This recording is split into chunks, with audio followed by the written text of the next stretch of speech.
Sempre muito bom a gente se encontrar dia de quarta-feira, nesse horário aqui nos fóruns do Protesto. Eu agradeço muito, eu gosto muito desse momento da gente discutir, né, as coisas, pensar sobre cada uma dessas nossas apresentações. E eu agradeço imensamente a Eulália Camussa, que aceitou meu convite de participar aqui do nosso Fórum do Protesto. Eu conheci a Eulália no Ambanca, com a professora Áurea. É muito interessante o trabalho dela, e ela vem falar um pouco desse trabalho dela aqui para a gente. Eulália, por favor, se apresente, tá certo? Para todo mundo aqui. Então, muito obrigada mais uma vez. Boa noite, vocês me ouvem bem? Tá? O áudio tá bom? Tá ótimo. Tá bom. Boa noite, é uma alegria imensa compartilhar essa noite com vocês, trazer inquietações que são tão importantes, né? Eu até já foi bem interessante a conversa prévia ao início da fala, porque já mostrou um pouco como a inteligência artificial ela já dominou parte da nossa vida, né? Ela traz muitas soluções, mas também traz muitas questões, né? A gente se sente um pouco inseguro, se sente um pouco ameaçado, né? Assim, como assim? Eu estou sendo gravada, a minha fala está sendo transcrita, qual o uso que vai ser feito de tudo isso? Né? Então, eu fiquei já feliz desde antes com a nossa conversa, com as conversas, né? Porque eu acho que é um sinal de que a gente está discutindo e pensando temas contemporâneos muito pertinentes. Então, antes de tudo, eu queria agradecer pelo convite da professora Marisa, agradecer também à professora Áurea Zavan, que é minha professora, orientadora, supervisora do pós-doc. Eu sou Eulália Camussa, eu sou jornalista, tenho formação em Direito, sou advogada também, assim, tenho OAB, né, fiz mestrado e doutorado em Direito, e estou finalizando o meu pós-doutoramento em Linguística e ensino no Departamento de Ciências Contábeis da FEAC. Como dizem os jovens, eu sou muito nichada, né? Assim, são muitas as áreas que eu tenho interesse, e eu gosto muito desse diálogo. Desde o início da minha vida acadêmica, eu sempre gostei muito do diálogo que atravessa a informação e o direito. Porque, enquanto jornalista, eu trabalhei 20 anos na redação, na redação de jornal, de telejornal. Então, esse meu apreço pela informação de qualidade, pela informação correta, é algo que eu acredito que é muito relevante para a nossa vida cotidiana, inclusive para as nossas escolhas, né? Que é um tanto do que a gente vai ver aqui, tá bom? O tema da nossa conversa hoje, né? É alfabetização midiática, desinformação e inteligência artificial. Inteligência artificial é um tema que eu comecei a estudar especialmente a partir do convite da professora Marisa, porque não é um tema que especialmente a IA generativa, é um tema que eu estou iniciando agora o estudo, mas também eu acredito que pode render aí muitos debates muito interessantes. Eu fiz um pequeno percurso de fala, eu vou tentar passar aqui os slides, eu fiz o teste antes, apareceu aí direitinho, né? Eu fiz esse seguinte percurso de fala, a gente vai falar um pouquinho, né, sobre a internet e o contemporâneo, os desafios da IA generativa, um pouquinho dos bastidores da internet, o lugar da desinformação, que foi o meu tema de doutorado, né, que eu vou já falar um pouquinho sobre isso, e a importância da educação midiática. Então, quando a gente vai falar sobre a internet e o mundo contemporâneo, a gente vai ter aí um diálogo com diversos autores, né?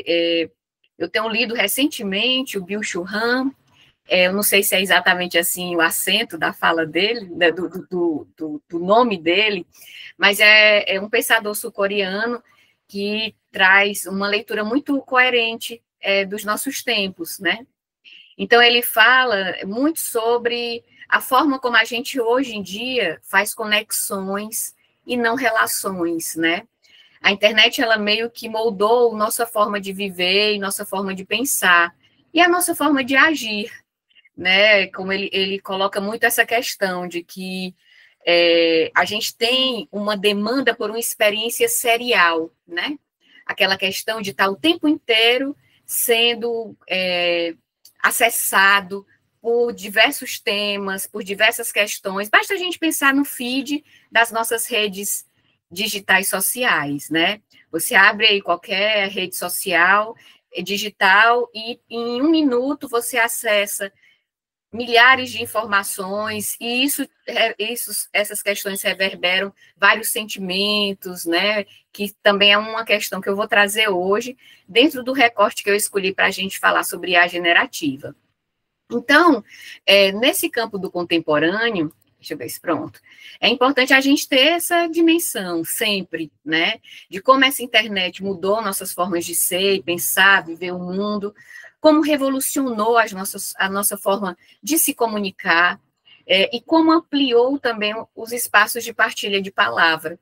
Eu dizia que democratizava a palavra, mas acessando alguns estudiosos, há uma crítica a essa questão da democratização, porque a gente tem um bastidor de internet que é predominante, em que se predomina um grupo muito pequeno, né, como se chama, alguns críticos chamam de latifúndio do Vale do Silício, né, no sentido de que são poucos os donos desse ambiente digital.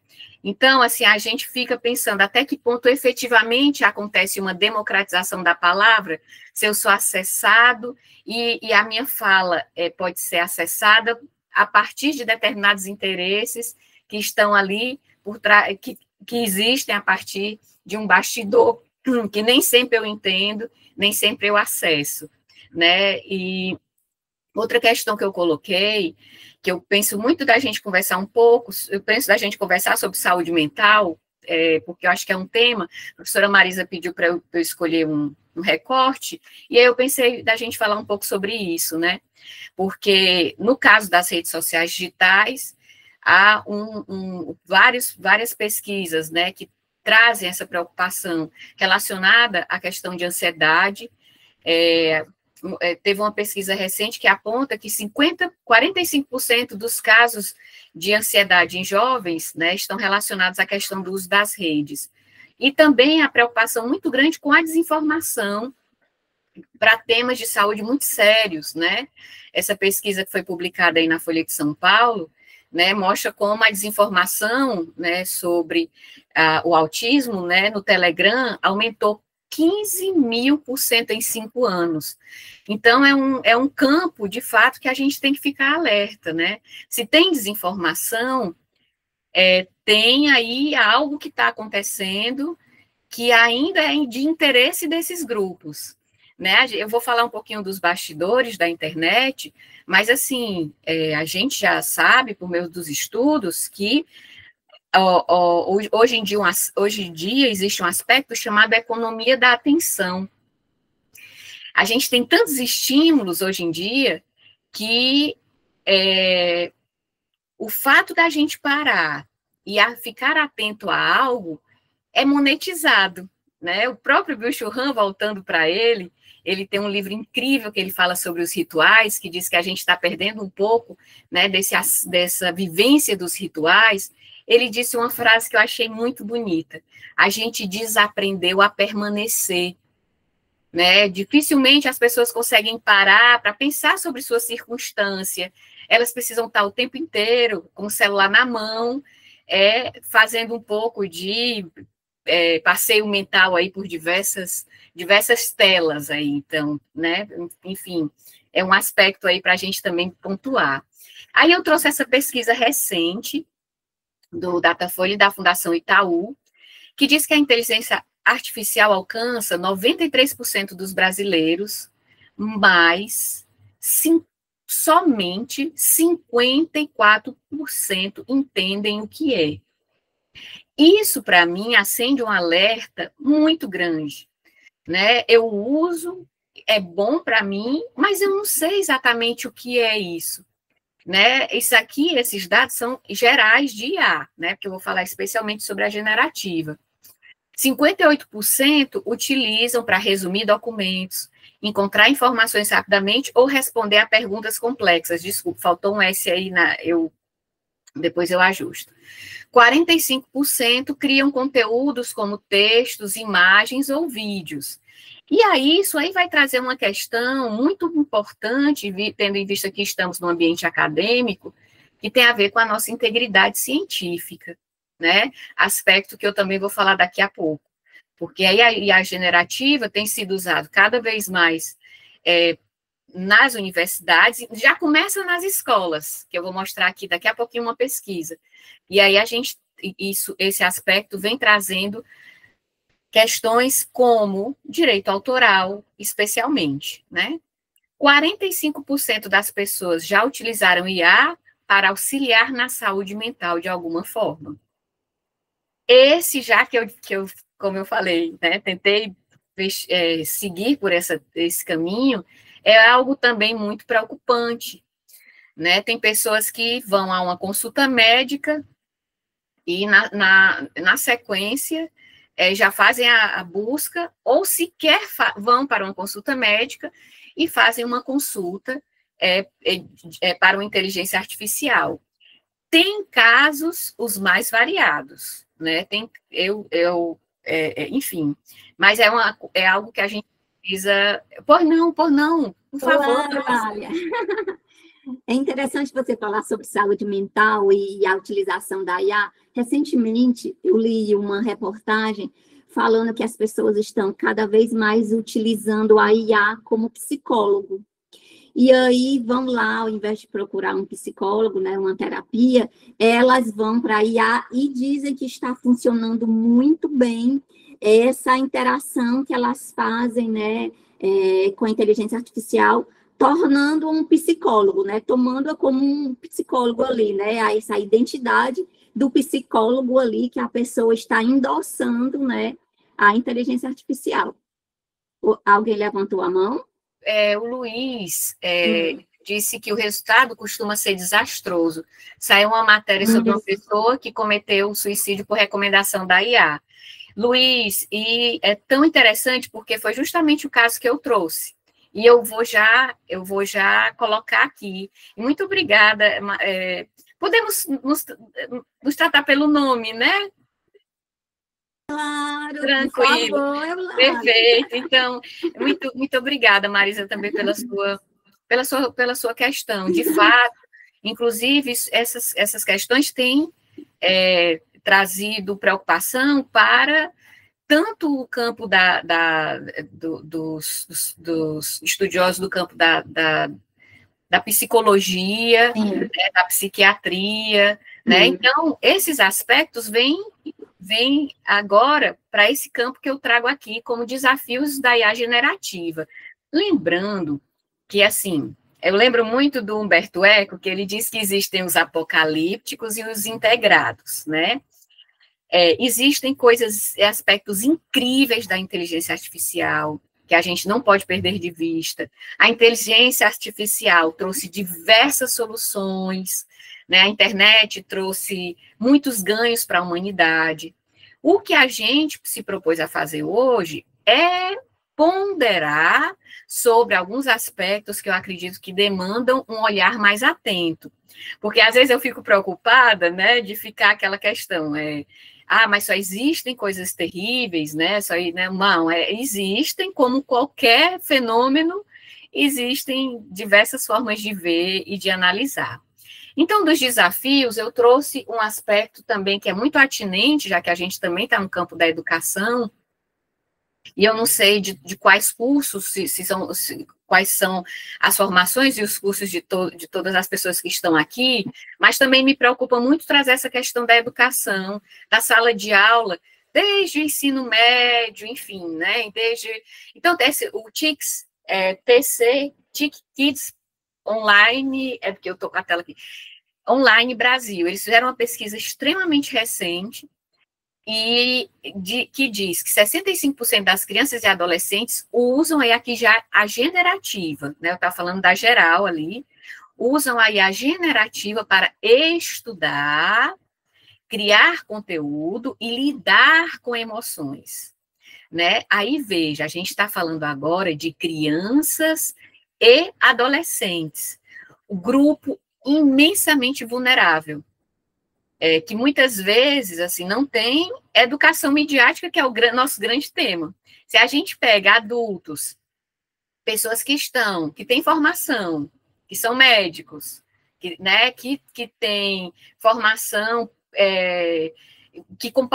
formações extremamente qualificadas, que demoram anos, e professores e pares, nossos pares, tiveram formações, exímias formações em suas áreas, mas não têm educação midiática. Se a gente vive essa vulnerabilidade dentro com nossos pares, imagine com crianças e adolescentes que nem sempre têm um assessoramento para o uso dessas IAs. Aí, outra questão, olha só, 65% usam, mas somente 32%, né, receberam orientações dos professores de como usar ferramentas generativas em atividades na escola. Né? Eu falei no plural, porque no jornalismo fala-se muito no plural, e eu copiei e colei para não perder a integridade da informação, mas, enfim, é porque eu agora fiquei um pouco tensa com o português, né? Mas, enfim, podem ser, concordar com ambos. Então, 32% receberam informação, enquanto 65% usam. Eu acredito que é um dado muito importante.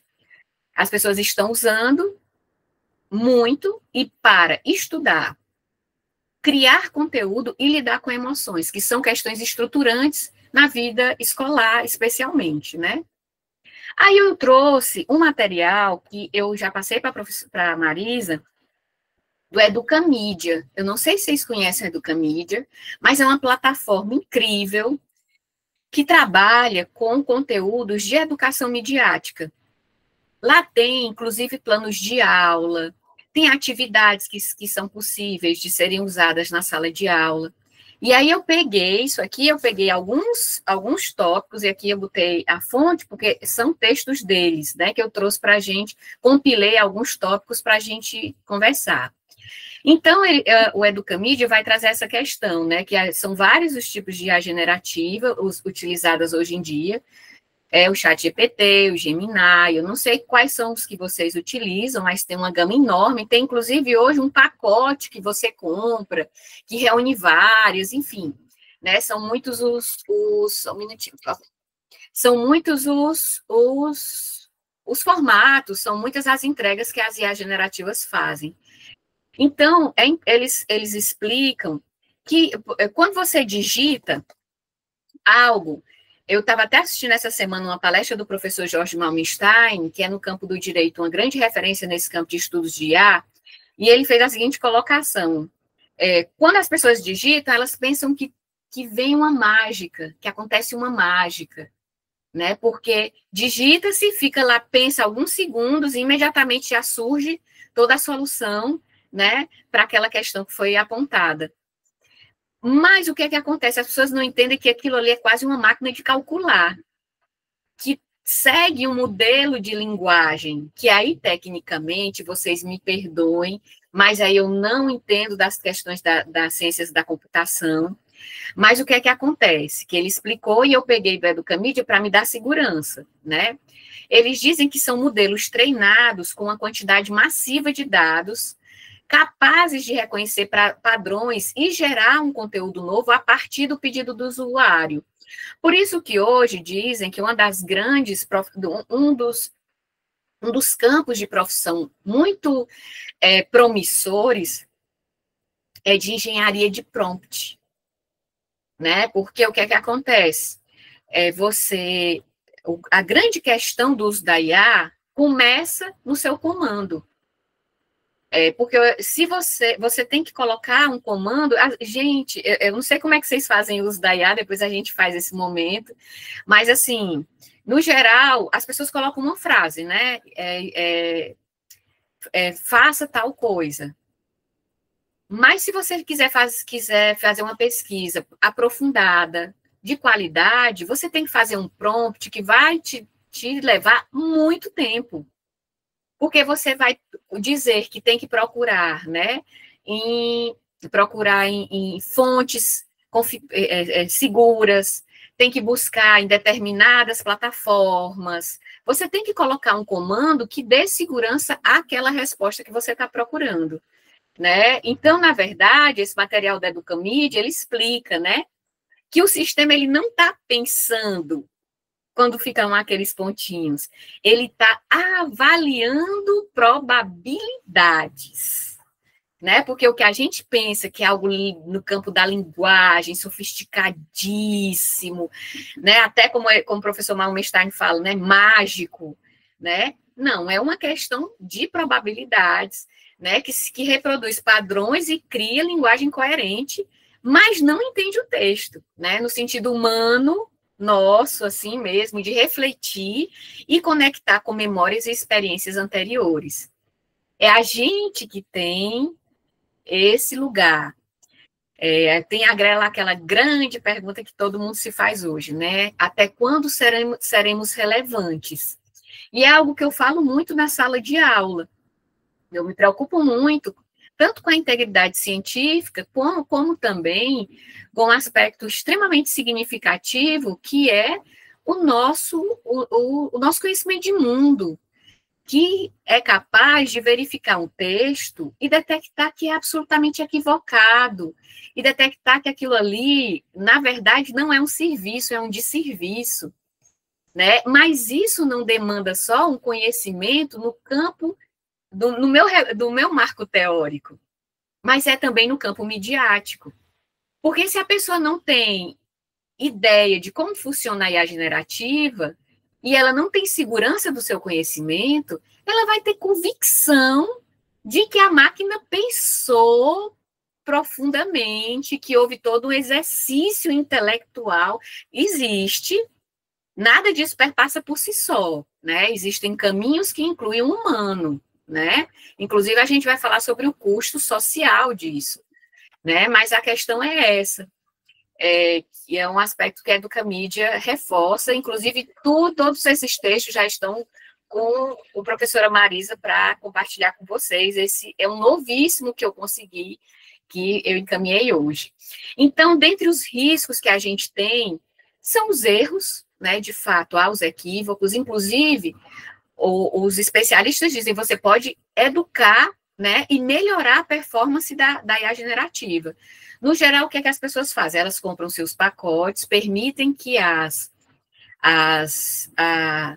própria inteligência artificial acesse seus dados, né, dá uma abertura imensa, né, para que a IA acesse seus dados. Ela começa a imitar um pouco a sua escrita, e aos poucos você tem pessoas que comentam comigo que já nem reconhecem mais se é dela ou se foi a IA que produziu, né? Então, assim, existem aspectos extremamente excelentes, mas se você te souber fazer o uso, né? Eu vou só olhar aqui que tem algumas manifestações no chat, só um pouquinho. Eulália. Oi! Sim, Áurea! Sou eu aqui, peraí, deixa eu abrir aqui. A gente também tem de lembrar que no momento, falou ainda da engenharia de prompt, né, o prompt certo, mas a gente lembrar, não esquecer que quando a gente coloca um prompt, você também está dando seus dados para a IA. A gente não vai só lá buscar. No momento em que a gente busca, a gente alimenta, né?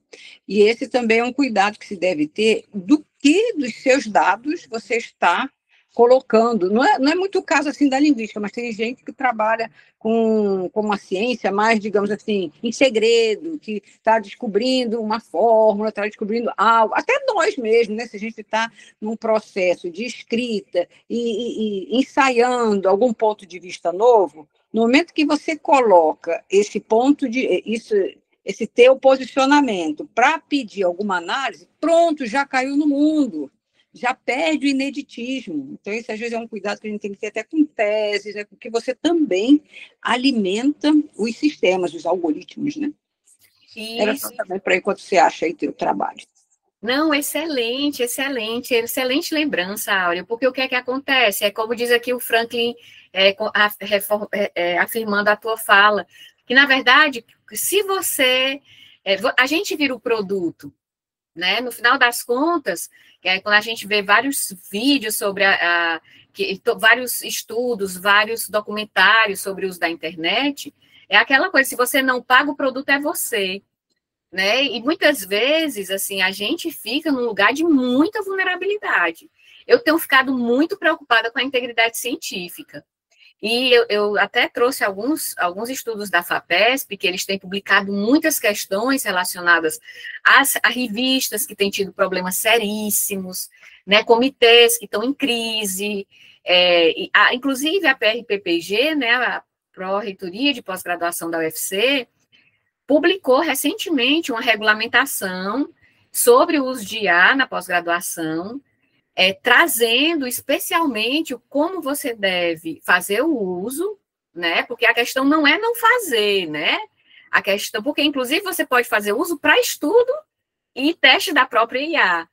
Mas como fazer uso, porque o que é que acontece? As pessoas fazem isso, fazem a IA trabalhar por elas e não trabalhar para elas. Entrega o que é para fazer, não checa, não revisa, né? Trabalhar por elas, né? A IA fez o trabalho que deveria ser dela, e não, exatamente, como diz a Marisa, é fazer o bom uso da IA generativa. Então, tem essas questões, né, de informações incorretas, limitações e vieses, né? Várias pessoas fizeram muitas questões à IA generativa e vieram respostas muito preocupantes, tanto do campo político, campo democrático, né? Então, isso é um aspecto muito perigoso. Tem o custo social, porque uma desinformação disseminada é um custo imenso para todas as áreas, né, do conhecimento e da vida. Tem o custo humano, porque há informações de que os bastidores incluem pessoas que trabalham em situação de vulnerabilidade em países de vulnerabilidade, e o custo ambiental, porque manter esses dados tem um custo ambiental muito grande. Então, os desafios que a gente vai ter aí, né? A gente tem que ter esse olhar crítico para evitar esse aumento da desinformação e evitar que conteúdos com erros voltem para a base de dados, que é o que os especialistas chamam de bola de neve, né? Porque, na verdade, a IA, ela se utiliza do que já existe na web. E o que já existe na web é de toda a categoria tem diversos tipos de interesse, tem diversos tipos de equívoco, diversos tipos de qualidade, enfim, né? Então, tem também esse desafio.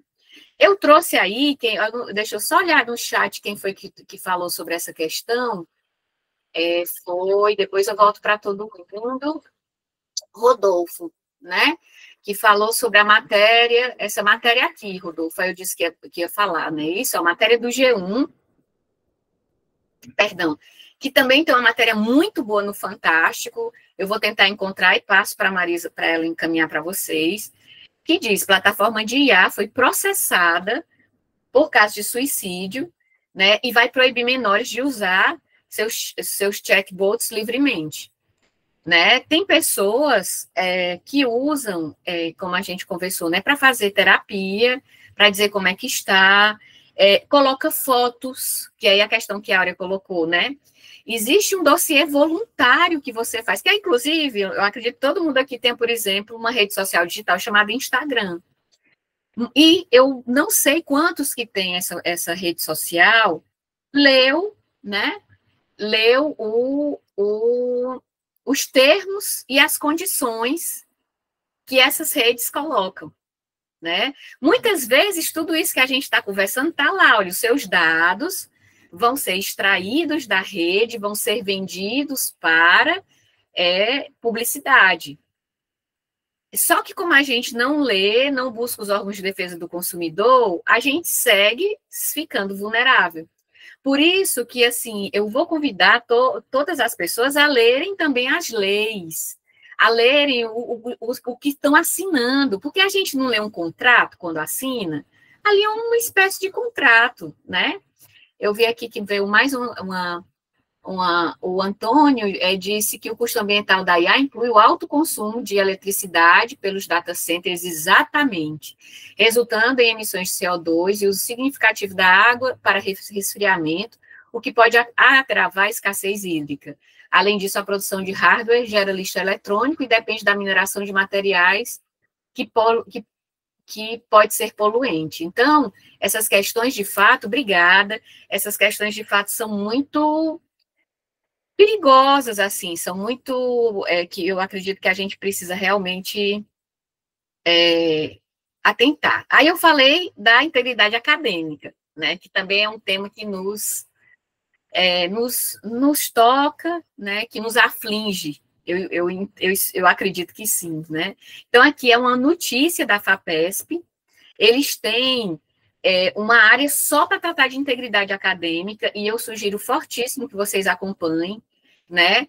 Ele tem uma notícia que está assim, copiada e colada, e é interessante, você copia, ele já diz, olha, você diga a sua fonte, né? A inteligência artificial já ajuda no processo de direito autoral, mas aqui está citado tudo direitinho. Universidades brasileiras discutem regras de uso de inteligência artificial. Diante de incertezas por parte de estudantes e pesquisadores, instituições de debate quais seriam os limites éticos do uso dessas ferramentas na escrita e na pesquisa científica. Hoje, a gente ainda consegue, eu não sei quais são os mecanismos que vocês estão usando, mas, assim, já tem modelos que, quando a pessoa não sabe usar, ou ela ainda não sabe fazer as revisões, que você vê categoricamente que aquele texto foi feito por IA generativa. Tem marcas de linguagem, né? Ele coloca ali sempre no entanto, contudo, que são tem marcas que não são do nosso cotidiano linguístico. Bom, vocês me corrijam qualquer coisa, né? Mas que a gente percebe que é uma marca de linguagem da IA. E as pessoas mantêm. Eu tive uma experiência tão interessante que eu fiz o mesmo comando para 5 equipes. E a IA, ela gosta muito de colocar em tópicos. Vocês precisavam ver a semelhança dos resultados, né? Então, a gente tem que, enquanto educador, criar esses mecanismos aí, né, enfim, a gente não tem como lutar contra, né? A gente não tem como lutar, a gente tem que entender os processos e ver qual o melhor uso, o uso ético desses processos, dessas IAs. Marisa, você pediu para eu focar em 50 minutos, mas eu estou entrando aqui no chat, eu posso passar um pouquinho, porque ainda tem eu posso ir indo assim, como eu estou fazendo, ou você quer que eu já vá direto? Não, tranquilo, tá ótimo assim, viu, Eulália? Que aí a gente fica dialogando, né? Bem interessante. Tá ótimo. Porque tá ótimo, você pode passar dos 50, tá certo? Tá bom, então, obrigada. Então,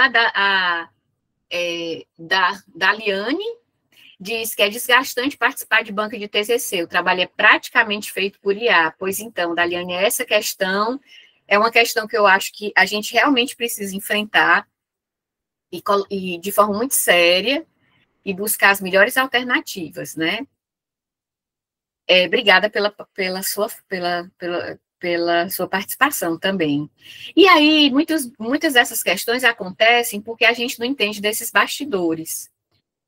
Eu trouxe mais uma visão de redes sociais, que foi o tema da minha tese, e que eu aprofundei um pouco mais com a professora Áurea no pós-doc. Mas o que é que acontece nesses bastidores, por exemplo, das redes, né?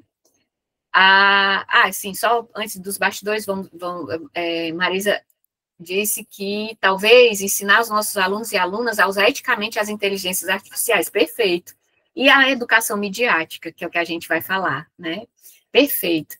Então, nesses bastidores, o que é que acontece? Eu trouxe aqui a professora Lúcia Santaella, que é a nossa grande referência, né, no campo da comunicação.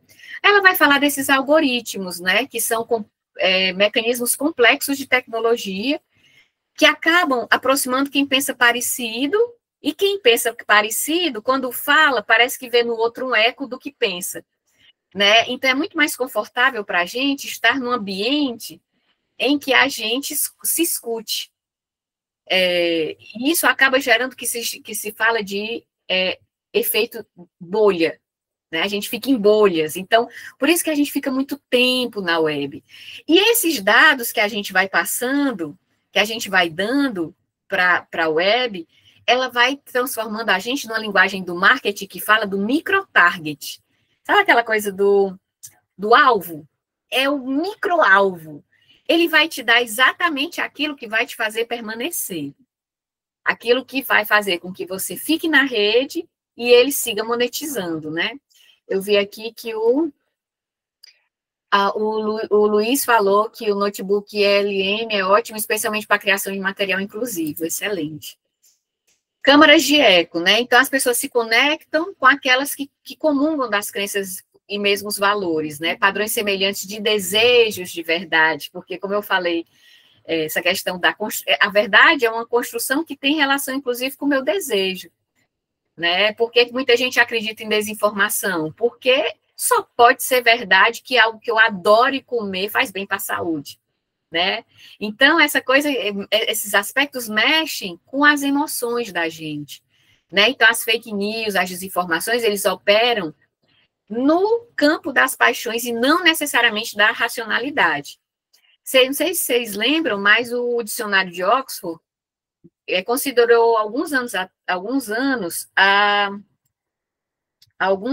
a palavra post-truth, que é pós-verdade, como a palavra do ano, né? E qual é o conceito dessa pós-verdade? É o entendimento de que as ideias são mais importantes que os fatos.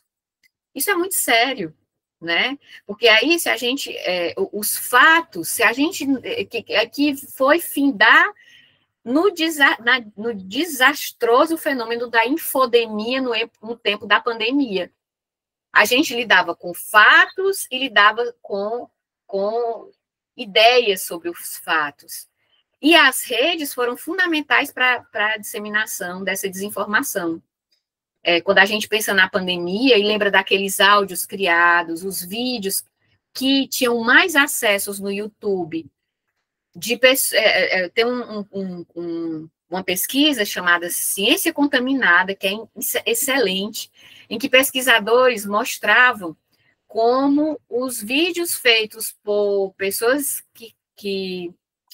pessoas sem conhecimento, sem informação, tinham mais acesso do que os vídeos da OMS, da Organização Mundial da Saúde, trazendo um grande problema global, a ponto da OMS, a Organização Mundial da Saúde, dizer que estávamos vivendo, para além da pandemia, uma infodemia, né?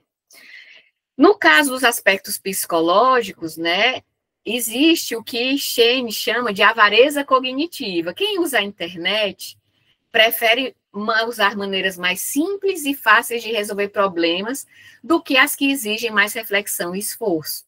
Nesse livro do Bill Churran sobre os rituais, ele diz que a gente não quer voltar a ler algo que não entendeu.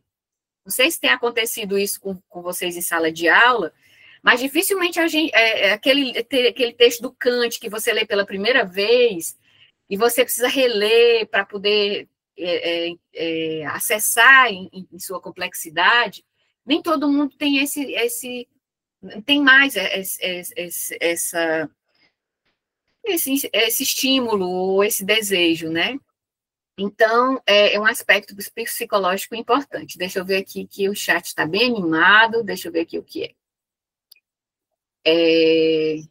Estão discutindo sobre algumas inteligências. Pode continuar. Muito interessante esse que você disse sobre a avareza cognitiva, Eulália. É bem interessante isso. Eu nunca tinha ouvido essa expressão de avareza cognitiva para dizer isso, que você não quer repetir o que você não entendeu, né? É aquela questão de que eu não quero esforço. Então, assim, eu não sei se vocês já ouviram falar, mas tem gente que acaba relacionamento, não quer escrever uma carta para encerrar. ChatGPT, pronto, encerre essa relação, sendo gentil. E as coisas mais íntimas as pessoas estão pedindo para as máquinas fazerem. Eu estou falando assim, né, das nossas micro-relações, imagine para as questões mais amplas, né? E é tão interessante, Marisa, que quem trabalha com comunicação sabe, por exemplo, que a gente só tem 3 segundos para chamar a atenção de alguém, por exemplo, num vídeo. 3 segundos. Então, assim, a nossa atenção, ela está, né, num processo de mudança muito grande, né? O Luiz está aqui, a questão da desinformação. Acho que tem outro elemento importante, que é o espaço concedido pelas redes sociais a pessoas sem devida qualificação técnica para ensinar o papel de formador de opinião. Os influenciadores digitais são um problema. Boa lembrança, muito boa lembrança, que é a questão que é muito importante a gente lembrar. A gente falou da economia da atenção.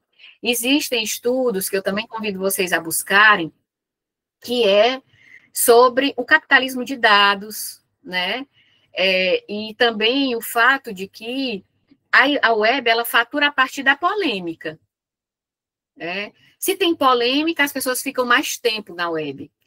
É típico a rede social, a Santa, ela reforça muito para a gente chamar de rede social digital, porque ela é um pouco do desdobramento das nossas redes sociais. Se alguém chega para ti e diz, tá tudo bem, encerrou. Tá tudo bem, não acredita que aconteceu tal coisa, e tudo, e às vezes aquele tema é instigante de alguma polêmica, imediatamente você escuta, repassa para alguém, você sabia que aconteceu tal, né? Então, esses mecanismos que acontecem nas redes sociais, né, do nosso cotidiano, eles vão para as redes digitais. Existe uma área de conhecimento chamada etnografia digital, né, que tem estudos que mostram que não tem mais fronteira entre o digital e o real, se a gente for pensar né, da maneira como a gente está vivendo. E aí a questão da desinformação, a gente chega aqui nesse aspecto também, que é importante a gente lembrar que o professor Diogo Reis, que foi meu orientador no doutorado, ele fala que a desinformação ela está relacionada ao dolo, né? O dolo no direito é muito aquela questão da intenção de fazer. A pessoa tem uma intenção de enganar, né? E isso está relacionado à criação de narrativas para obedecer um propósito específico e orquestrado. Isso aqui são questões em que eu dialogo. Diogo Reis, Wilson Gomes, que também é outro grande estudioso de web, e a Clé, que eu vou falar dela agora, porque o que é que acontece? Nesse bastidor tem gente querendo minar pessoas, minar sistemas, minar ideias, né? Então, a Claire, que é uma professora de Harvard, ela categoriza alguns aspectos como essa desinformação surge, e eu coloquei alguns aqui, que, por exemplo, tem a falsa conexão, que é quando o título diz algo distinto do que o conteúdo traz. Não sei se vocês percebem que, às vezes, em grupos de WhatsApp, que aí não são redes sociais digitais, são grupos de mensageria, né? As pessoas encaminham uma notícia em que alguém entra, quando vê, o clickbait que chama, a pessoa clica porque o título é muito interessante. Clica para dar audiência e quando vai ver, tem um tema completamente distinto, mas quem fez conseguiu o que queria, que era ter acesso, né, ter audiência, digamos assim.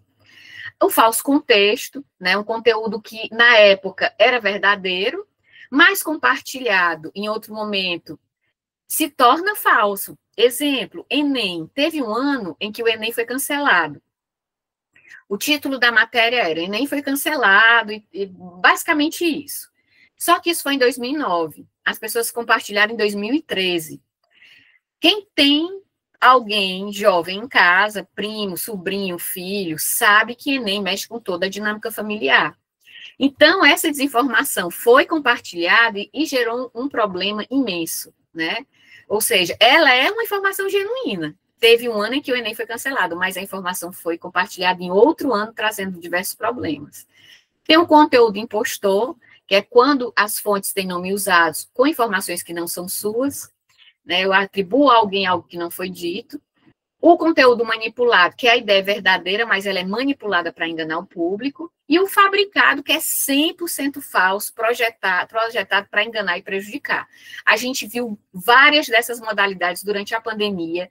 Basta vocês pararem um pouquinho para lembrar de tudo que vocês receberam, né?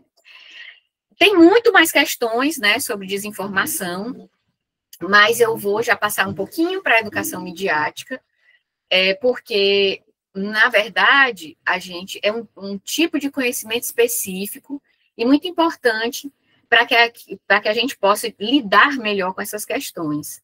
E aí eu tinha compartilhado, não sei se vocês conseguiram acessar, o texto da Unesco, porque a Unesco ela tem essa preocupação enorme, porque a Unesco faz parte da ONU, né, a Organização das Nações Unidas, né, são organizações internacionais que tentam aí fazer com que os estados soberanos, né, quando a gente lembrar aí, né, do fim da Segunda Guerra, e essa ideia de ter uma comunidade internacional que pudesse fazer com que os estados, que são os países, né, pensassem sobre questões e buscassem soluções para essas questões, né, a Unesco, ela vem trazer muito essa preocupação em relação à educação midiática.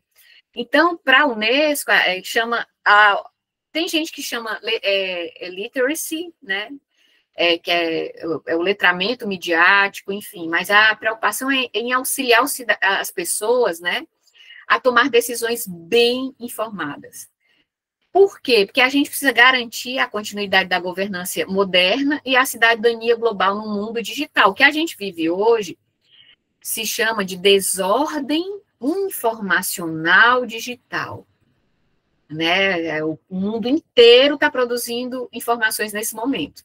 Nesse tempo que a gente ficou aqui conversando até agora, se você parar e folhear o teu feed, você fica rolando o feed horas para ver o que aconteceu nesses minutos que a gente ficou aqui, né? Competências para se defender de culturas dominantes e criar próprios efeitos contrários a elas, proteger a diversidade cultural, o multilinguismo e o pluralismo. Porque, como eu falei para vocês, algumas perguntas feitas ao ChatGPT trouxeram respostas que trazem muitas preocupações no campo democrático. Outras competências importantes, né?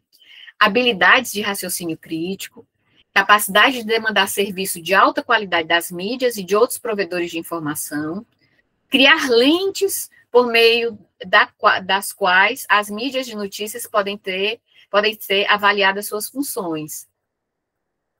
E aí, aqui são trechos do documento que eu trouxe para a gente dialogar. Né? Ele diz o seguinte: a disseminação da inteligência artificial em tantos campos, inclusive nas mídias e na comunicação, exige ampliar o escopo da educação midiática, direcionando o nosso olhar para essas transformações e seus impactos. Desenvolver competências e conhecimentos que lhes permitirão interagir com conteúdos de forma crítica e eficaz, né? Em todas as formas, nos diversos meios e com todos os fornecedores de informação, seja ele os meios mesmo, né, os meios de comunicação, como também escolas e universidades. Então, a grande questão é essa, né?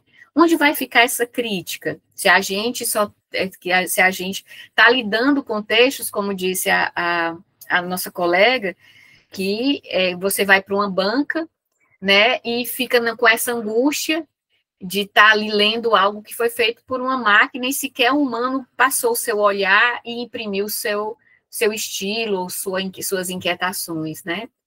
Os governos devem sempre considerar, isso aqui os governos, porque a Unesco, uma comunidade, né, um organismo internacional, está preocupado com todo o planeta, né? O que a gente está conversando aqui é uma pauta planetária, né? Não diz só respeito a nós, né? Então, os governos devem sempre considerar a promoção da alfabetização midiática e informacional, incluindo competências de segurança online para usuários, especialmente para todos os grupos em situação de vulnerabilidade e marginalização. Como eu comecei falando das crianças e dos adolescentes, né? A gente está falando de grupos vulneráveis, tem muitos grupos subalternizados, que também sofrem preconceito, com discurso de ódio, enfim, a gente tem que buscar esse ambiente de segurança, né? Porque a insegurança online traz insegurança no mundo digital, no mundo físico. Tanto que essa notícia do suicídio, especialmente, é algo seríssimo, né? Porque que tipo de segurança existe nesse processo de troca, né? Outro aspecto, né? Segundo a Unesco, né? Isso permite que os usuários sempre volta essa questão da crítica. Interajam de forma crítica com conteúdos e tecnologias, naveguem numa paisagem midiática e de informação em rápida evolução, marcada pela transformação digital, promovam os direitos humanos e criem resiliência face aos desafios relacionados. Porque o desafio que a gente tem hoje já vai ser superado e vão surgir mais 3, mais 5, é progressão geométrica. Né? Então, se a gente não vai para a base do pensamento ético, do pensamento crítico, é um efeito que a gente só vai medir um pouquinho mais à frente, né? Que como os historiadores tratam, né? Assim, a gente precisa afastar um pouquinho do fenômeno para ter uma leitura melhor dele. Então, interrogar dinâmicas ajuda a fazer uso positivo e fortalecedor das inovações, que isso é muito interessante, que foi a minha preocupação. Para eu não ficar tão apocalíptica, né, ficar também integrada, é importante entender isso, né? E existe um aspecto positivo e fortalecedor das inovações. Aqui eu não estou fazendo uma fala contrária à inovação, né? Contrária a... E a gente vai já falar sobre deepfake, certo? Ao mesmo tempo em que, desvendando as complexas relações entre os indivíduos, mídias e os sistemas sociais, econômicos e tecnológicos que moldam o nosso mundo. Porque a gente tem que entender o aspecto econômico.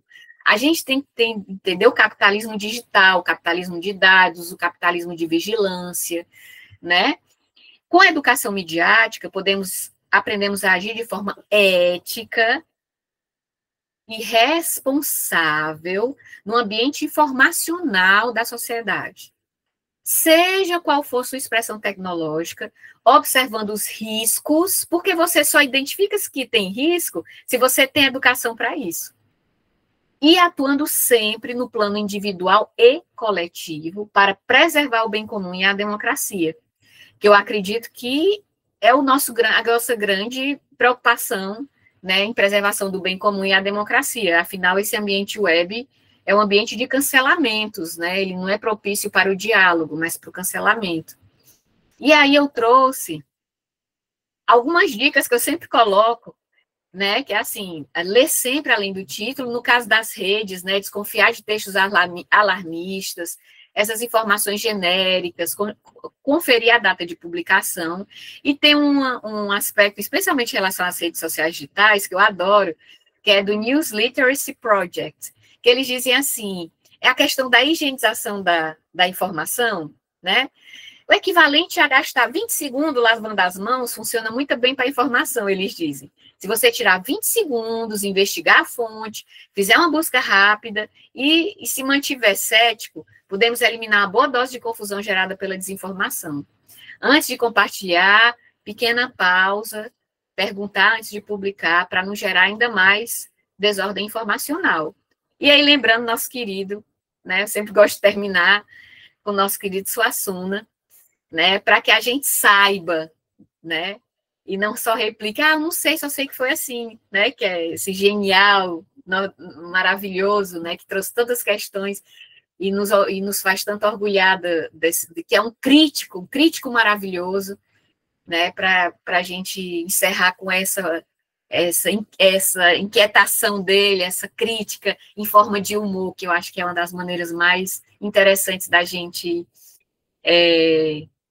se colocar, né? Então, eu queria agradecer imensamente pela oportunidade de conversarmos, de trazer esses aspectos.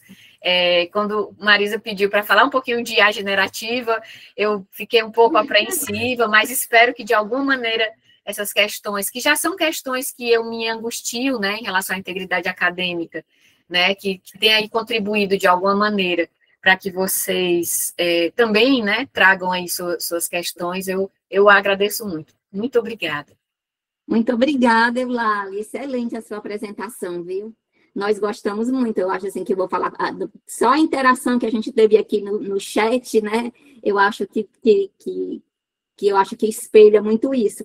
E tem algumas questõezinhas aqui no chat, Eulalie. Se você quiser, eu posso ler ou você lê.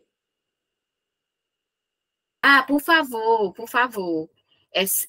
Deixa eu dar uma olhadinha aqui. Agradeço as palavras. Isso. Tem um deepfake do Katson que ele colocou, Eulalie, que você disse que ia falar sobre isso, não foi? Perfeito. Vi esse conteúdo, o deepfake. Perfeito, Katson. Sabe qual é a minha grande preocupação também?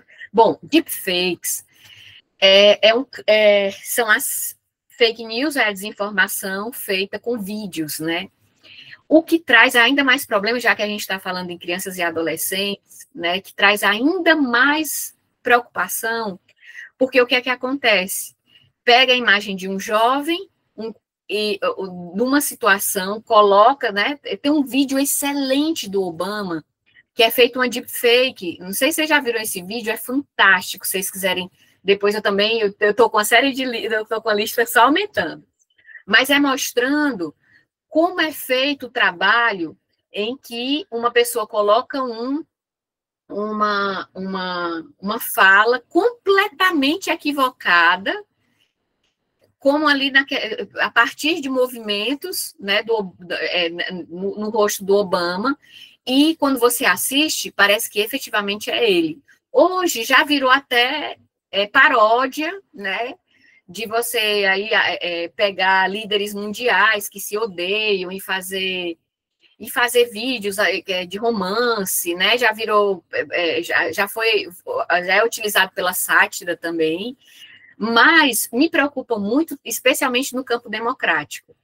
né? A imagem, a gente acredita muito mais em algo visto do que lido. Né? Então, me preocupam, as deepfakes são um aspecto que me deixam muito preocupada, não sei se vocês viram já, mas um tema que muito me interessa também é a violência política de gênero. Então, tem muitas mulheres foram vítimas de deepfake na época das eleições, né? Então, a gente precisa muito dessa educação midiática para verificar que aquilo ali foi um vídeo produzido e é dificílimo. É difícil, porque para você checar, você precisa ter um desejo, você precisa ter tempo, né? Aí o que é que tem? Eu adorei esse tema, porque me dá a oportunidade de falar sobre um aspecto relevantíssimo do jornalismo, que se chama checagem de fatos. Hoje, os grandes meios de comunicação têm checadores de fatos, tem pessoas específicas nas redações que pegam textos, que pegam falas de líderes que estão na gestão pública, que pegam, especialmente no período de debates, né, que também é um tema que a gente já precisa discutir, porque ano que vem tem eleições, então, educação midiática para a democracia é muito importante, né, então, a gente precisa ficar... me perdoe, eu me perdi um pouquinho.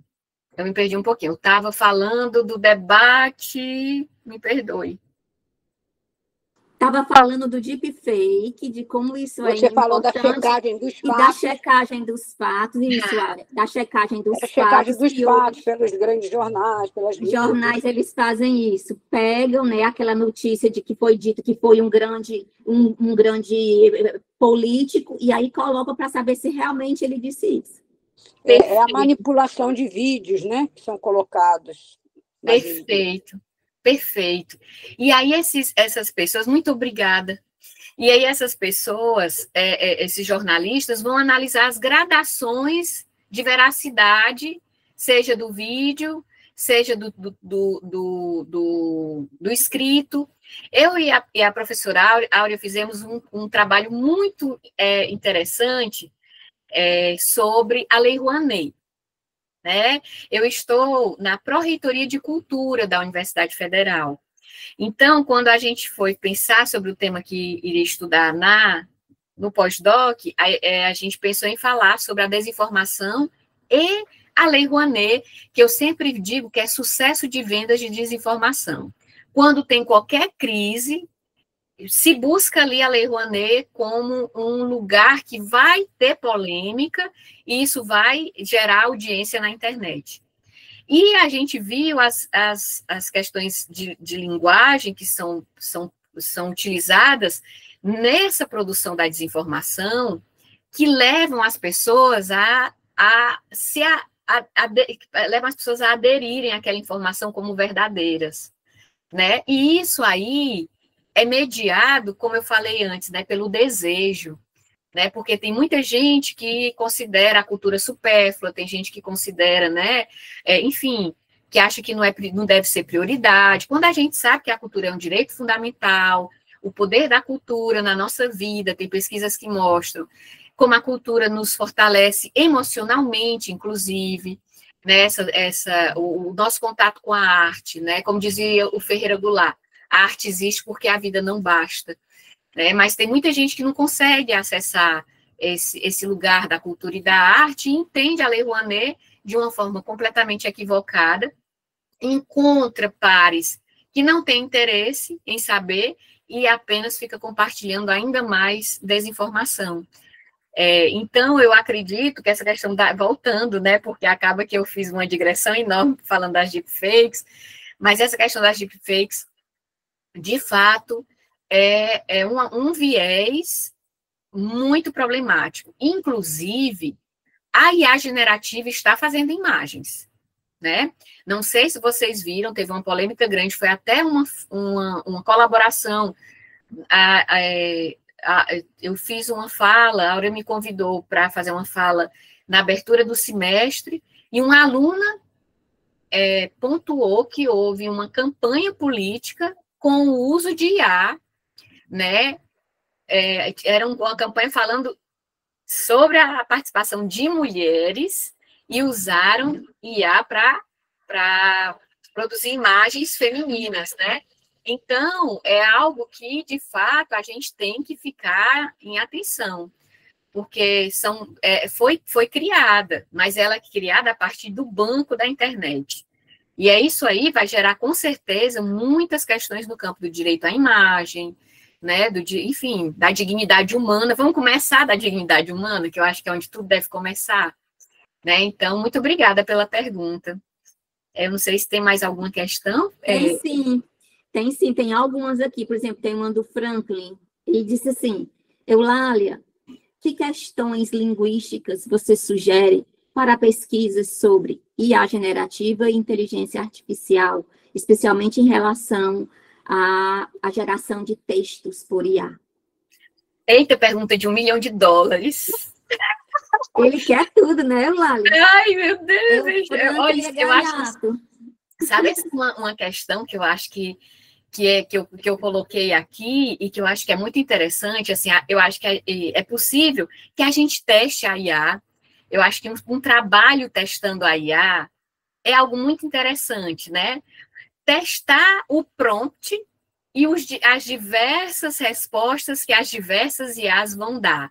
Que tipo de vieses linguísticos elas trazem, né? Que tipo de vieses intelectuais, assim, vieses psicológicos, né? Eu acho que um teste de IA é algo muito interessante, e também esses marcadores linguísticos reiterados, né? Que hoje ainda são perceptíveis, porque o que é que acontece? Ela vai sendo treinada, né? As pessoas vão dizendo, eu não quero que o meu texto fique com ares de que foi escrito por IA. Ele tem um comando que você coloca, melhore. Lembrando que sempre se diz, melhore, por favor, porque tem que ser gentil com a IA, né? Então, eu acho que testar esses aspectos pode ser um caminho interessantíssimo, né? Não sei se é possível, aí professora Marisa, professora Áurea me dizem se é interessante, se já não tem muitos trabalhos nesse sentido, mas era um trabalho que eu gostaria, se vocês participarem, fizerem, orientarem, eu gostaria de participar da banca para aprender bastante. Eu tenho um trabalho desse, não sei se está aí, o Luan. A gente está fazendo que eu chamo de tradição discursiva, são aquelas expressões formulaicas, de que forma ela aparece em textos acadêmicos, a gente está pedindo resumo e resenha, gerados por IA, de acordo com prompts diferentes, que respostas elas dão e que marcadores que traduções discursivas são essas. É o trabalho que a gente está desenvolvendo, eu com o Luan. Uhum. Olha, eu também estou desenvolvendo com os meus orientandos vários projetos de IA e geração de textos, e inclusive tem uma que estava apresentando hoje, porque o projeto vai ser qualificado no início do ano. Ela está verificando as sequências argumentativas que são geradas por IA. Quando a gente pede para ela produzir, por exemplo, uma redação do Enem, ela vai simular a redação do Enem, e a gente vai comparar as sequências argumentativas produzidas nas redações de nota 1000 e as que são geradas por IA quando a gente faz esse pedido, né, o prompt. E vamos trocar figurinha, Franco. Vamos sim, Aula. E parabéns, Eulália, pela apresentação. Muito obrigada. Eu também estou desenvolvendo um projeto de IA, mas é projeto de pesquisa, Eulália, sobre esses textos automatizados, que eu chamo de textos automatizados, sabe? Gerados ou produzidos, inclusive a gente tem até essa questão mesmo. Qual é a diferença entre gerados e produzidos? A gente diz o quê? Gerados por IA ou produzidos por IA? E como é que você vê essa questão, Eulália? Sim, gerados ou produzidos. Bom, pelo que eu estudei hoje, especialmente, entendendo a IA como uma máquina de calcular, eu acredito que eles são reproduzidos, porque não há nada inédito, né? Ele tira de... Eu não sei, viu, mas assim, né? Pergunta de 1 milhão também. As perguntas, né? Eu não sei, mas aí você me corrija, por gentileza. Nós estamos no ambiente educacional, estou aqui aprendendo muitíssimo também, né? Mas eu acredito, assim, que não há o inédito por... Enfim, eu não sei responder, não! Eu vou me dar o direito de dizer que eu não sei, mas vão muito nesse caminho, né? Já existe algo, são mecanismos ela não pensa, né? Ela não produz, como aqui foi aquele texto do Educamídia, né? Ela não produz algo, né? Ela entrega algo que já, como uma máquina de calcular, ela te passa aquilo que ela já tem no seu bastidor. Então, eu quero, nem que seja como ouvinte, participar dessa leitura, desse momento aí, desse trabalho. Pode deixar, eu vou lhe engajar no meu projeto lá da Unilab, viu? Porque eu sou de lá, Eulália. E aí vai ser bem interessante a gente discutir sobre isso. Você já está dentro, Eulália. Você já é protestiana. Pronto, já vou convidar para participar do protesto. Que alegria! Levantou a mão. Marisa, eu quero responder com algumas constatações que a gente está fazendo nessas pesquisas. São pelo menos 4 tipos de texto que a gente tem agora. Um deles é esse automatizado que você citou. Nós temos o texto que a gente poderia chamar de artesanal, que é aquele texto feito como os astecas e os maias, sem auxílio de nenhuma ferramenta, né? Não é somente o humano. Aí nós temos 2 textos que podem ser chamados de híbridos, que seriam um texto que agora com a IA, né, começa com o humano e finaliza com a IA, porque quando você, por exemplo, elabora um texto e pede para a IA retextualizar, melhorar, revisar, então, digamos, começa com o humano e termina com a IA, e tem um movimento contrário também, que é híbrido. Quando começa com a IA, quando você pede para ela me dar uma ideia, eu quero fazer um plano de aula, e ela faz o plano e depois você corrige, você melhora, vai aperfeiçoando.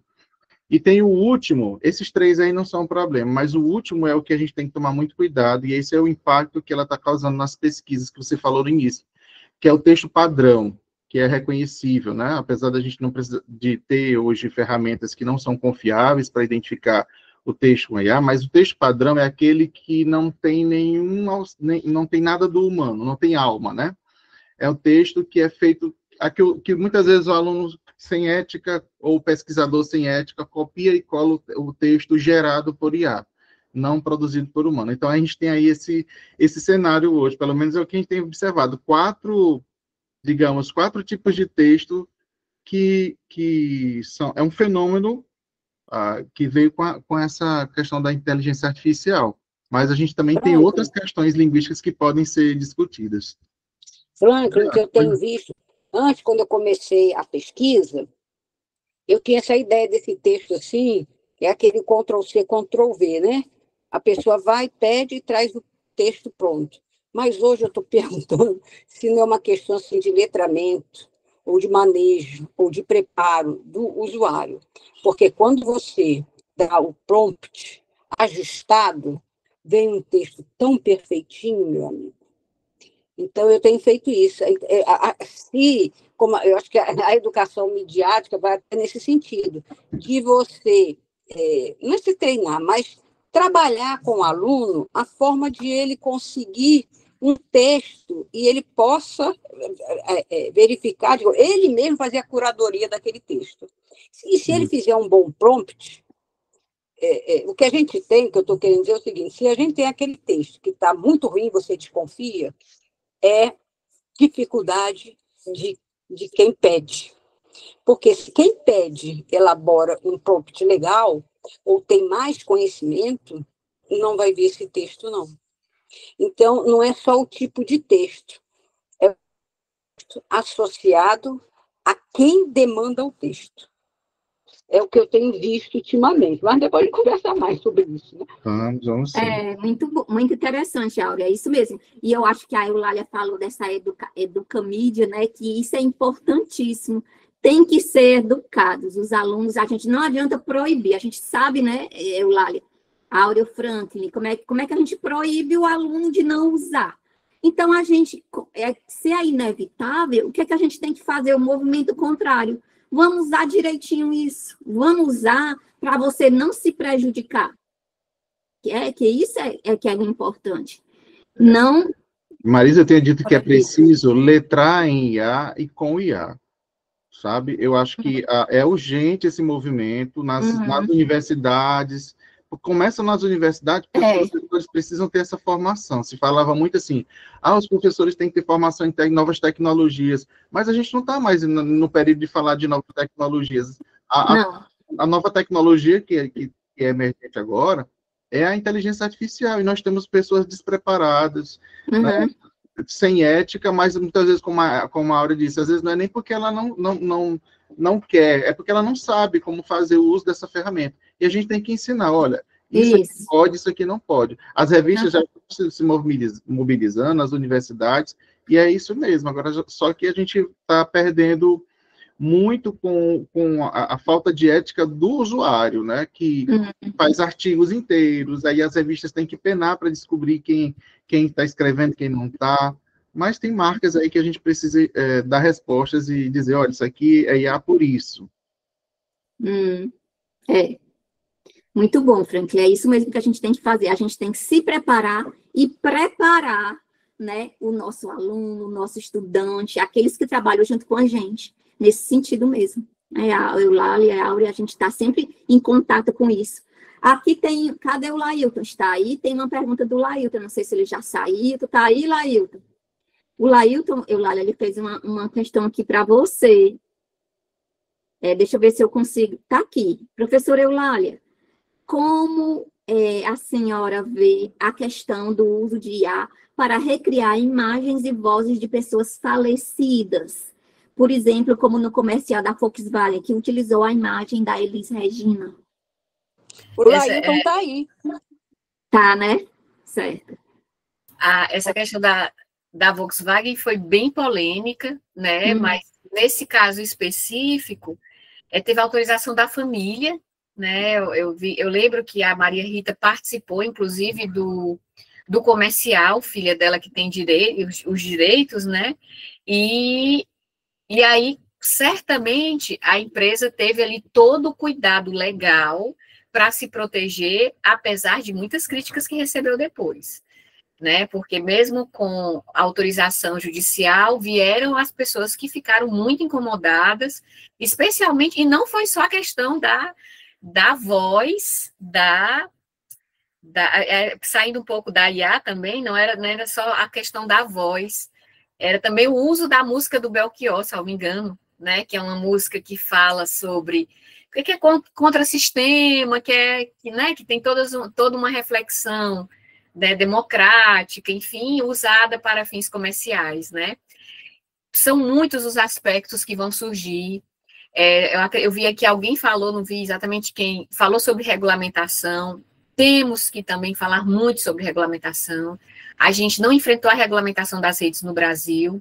Eu apresentei também recentemente um trabalho com a professora Áurea num seminário de direitos culturais, um seminário internacional de direitos culturais, em que a gente estudou justamente isso. É um desdobramento do trabalho da Lei Rouanet.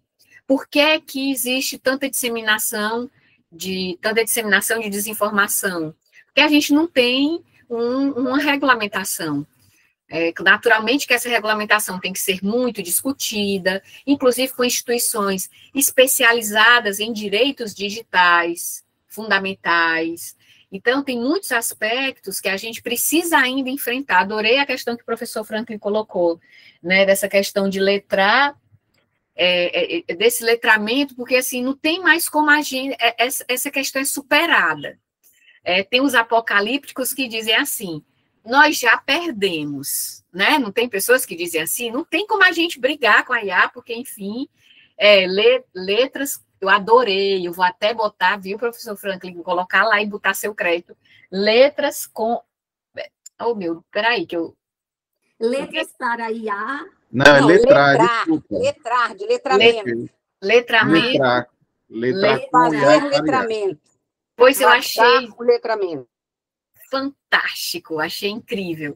Que é isso, né? Assim, a gente tem que... Não adianta... Não podem, não é possível, porque, gente, eles vão sair da universidade e eles vão usar IA. Eles estão na nossa sala de aula, eles podem se sentir ali apreensivos, mas, assim, na sequência, eles vão fazer na próxima disciplina, eles vão fazer no escritório, eles vão fazer na consultoria, né? Se a gente não ensinar, não fizer essa educação midiática para IA, eles vão replicar equívocos que vão ampliar a desordem informacional digital. Eu trabalho num departamento de ciências contábeis, em que a informação é a base de todo. Olha que interessante a nossa noite transdisciplinar, interdisciplinar, né? Quando você pensa numa sala de aula de ciências contábeis, a minha preocupação ali com a integridade da informação é imensa. Para você ter ideia, a gente usa a metodologia até de origami, a gente usa origami para trabalhar sobre a questão da integridade da informação. Estou até escrevendo sobre isso. Então, a gente tem que buscar, porque vocês lembram daquela pesquisa que eu trouxe? Que os alunos estão usando e sem pedir orientação do professor na escola. Na escola. E como é que eles chegam na universidade? Né? Como é que a gente está formando essas pessoas que vão virar os profissionais, que vão atuar aí para resolver os problemas sociais? Porque é o que eu digo na sala de aula. Vocês não vieram para cá, a universidade não existe para formar técnicos, que é uma frase que eu sempre escuto do professor Custódio. Não existe para formar técnicos, ela existe para formar pessoas capazes de lidar com grandes e complexos fenômenos. Né? E aí, se a gente só, né, ficar nesse aspecto de rasteiro, né, a gente vai levar uma rasteira, né, muito grande. Olha aqui a Laura Tereza, ela fez também aqui uma reflexão, ela falando em direitos digitais. Ela diz assim, a IA do Google está matando os pequenos jornais, porque as pessoas encontram tudo direto na busca e deixam de acessar os sites. O Google foi processado e fechou um acordo milionário para não ter de regulamentar isso. A IA pega as informações dos próprios sites e entrega ao usuário como se fossem do Google. E quem não aceita ter esse conteúdo usado, simplesmente some das primeiras páginas de busca. Muito bom. Muito boa sua reflexão. Excelente reflexão, e é algo seríssimo. Foi tão bom você trazer essa questão, porque na época da pandemia, por exemplo, qual é uma grande questão em relação à desinformação? os meios que tem, não sei se já aconteceu com vocês, tem uma notícia que você quer muito ler, quando você digita, é pago. Você precisa, né? Isso já aconteceu comigo. Porque a informação de qualidade é caríssima. Tem um filme que está passando na HBO, que tem na HBO, que é uma grande sátira de 4 caras que são donos de mega empresas de digitais. E aí eles estão, é quase uma ficção científica, mas é super real, que ele diz assim, hoje as pessoas estão me contratando, pagando milhões, porque um criava a desinformação e ganhava muito com isso, e o outro criava mecanismos de checagem para garantir que as pessoas estão tendo informação correta. Gente, a gente teve na pandemia, por exemplo, os grandes jornais, eles fizeram um comitê para tornar gratuitas todas as informações relacionadas à pandemia. E aí essa questão do Google e dos jornais é algo muito sério. Eu falei do Latifúndio, do Vale do Silício, é outro livro incrível de um pesquisador russo, que não me vem agora o nome, que ele tem esse viés muito crítico em relação a esses empresários e tudo, que é algo que a gente precisa, de fato, acompanhar, porque nem sempre essas questões chegam às pessoas em geral. Porque tudo que está ali, se você está no primeiro lugar do Google, as pessoas acham que é porque é muito mais acessado, mas tem os patrocinados, né? Assim como as questões que eu falei de bastidores, de algoritmos nas redes, existe também ali nos motores de busca. Os motores de busca, por muito tempo, eles foram muito estudados e muito criticados, e hoje ainda são vetores de muitos problemas, né? Então, muito interessante a sua questão, e eu acredito que, de fato, a gente precisa muito... Olha, eu, enquanto jornalista, sempre digo, vamos valorizar o jornalismo de qualidade, respeitar o trabalho do jornalista qualificado, porque você ter uma profissão que tem acesso a tantas informações, e checa, recheca, busca diversas fontes de informação para entregar algo que você tenha confiança, gente, isso é um primor, né? Interessante porque algo que antes era básico e trivial, hoje é o excepcional, e aquilo que, enfim, é o produto mais relevante, mais sofisticado, né? O que era trivial hoje é sofisticadíssimo. Então isso é do circular, né? A gente tem alguns que dizem que a gente está voltando para a Idade Média, que a história é circular, enfim, mas o que a gente precisa é de momentos como esse. Assim, eu estou tão feliz de ter participado desse momento, estar com pessoas tão incríveis. E as considerações que vocês fizeram, eu queria conseguir copiar esses comentários, que eu fiquei eu senti tanto afeto, que eu queria, no dia que eu estiver triste, eu ler para dizer, poxa, que bom que eu vivi isso, que bom que a gente teve essa noite, e que bom que a gente tem, na véspera de um feriado, né? Estamos aqui tentando pensar sobre essas questões, porque a gente pensa nas gerações futuras, né? Eu tenho um filho pequeno, e eu me preocupo, e você tem ideia, ele não bota a foto dele no WhatsApp. Perguntaram para ele, por que você não bota a sua foto? E, porque a minha mãe disse que eu tenho que ter cuidado com a minha imagem, né? Então, a gente começa nesses pequenos, né?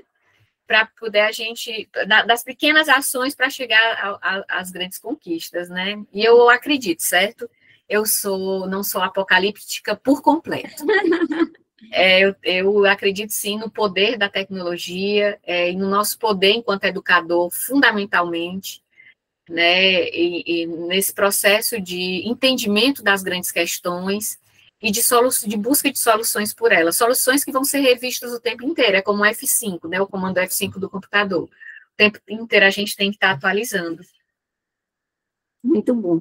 Muito obrigada, Eulália, pela sua fala tão instigante e tão atual, assim, foi uma temática que empolgou todo mundo aqui, né, assim, suas reflexões foram muito boas, excelentes, então, nós encerramos, né, o Fórum do Protesto de 2025.2 com chave de ouro, com a professora Eulália falando com a gente desse tema tão importante, né, que ela trouxe hoje para a gente, da educação midiática, das IAs, e tudo mais que diz respeito à internet. Então, muito obrigada, professora Eulália. E antes de vocês saírem, por favor, quem puder, abra a câmera para a gente fazer um registro aqui deste momento com a Eulália. E dizendo mais uma vez, lembrando para vocês que em junho a gente tem o nosso workshop, viu, Eulália? Você está convidada para o nosso workshop para participar. Inclusive, nós vamos, né, Franklin, até fazer dar um mini curso, 2 mini cursos lá, Eulália. Inclusive, se você quiser até participar junto com a gente, será muito bem-vindo, não é, Franklin? Será muito bem. Convido todos vocês, Eulália, venha para Teresina, em junho, viu? Em Todo junho. mundo aqui. Em junho, lá em Teresina, na terra do Franklin, o 6º workshop em linguística textual, e o tema é exatamente esse, né? É texto, né? E inteligência artificial. É isso que a gente vai discutir do começo ao fim lá no nosso workshop. Então, muito obrigada, Eulália. Então, agora vamos fazer um registro da gente aqui. Quem conseguir abrir a câmera, por favor. Deixa eu só tirar esse negocinho da cara do Luan, viu, Luan? Que tem uma coisinha que aparece. E aí, eu vou só esperar tirar para eu bater o print. Pronto. Sorrindo.